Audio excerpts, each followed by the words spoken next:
Nakalabas ng bansa ang mga bagyong Egay at Falcon, pero nag-iwan ang mga ito ng milyong-milyong pisong halaga ng pinsala. Kaya't para umagapay sa ating mga kababayan, patuloy sa pagsasagawa ng Operation Bayanihan ang Kapuso Team sa La Union, Pangasinan, Bulacan at Valenzuela. Narito po ang aming report.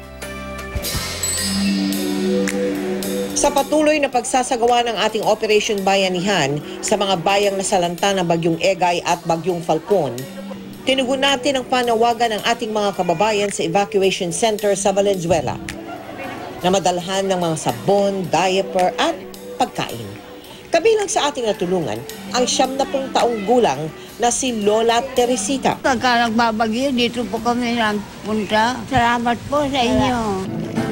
Sa paghupa naman ng lagpas taong baha sa barangay Rimos 5 sa bayan ng Luna sa La Union, makakapal at katakot-takot na putik ang naging suliranin ng mga residente. Wala naman po kaming makain. Hindi po nakapaglaut kasi malalakas po ang alon.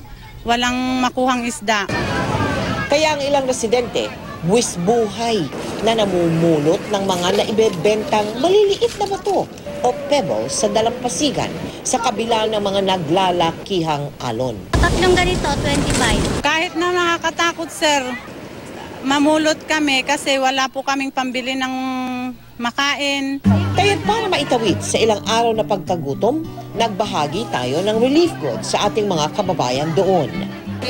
Sa kabuuan, nasa mahigit 13,000 kababayan nating nasalanta ng Bagyong Egay at Falcon ang ating nahatiran ng tulong.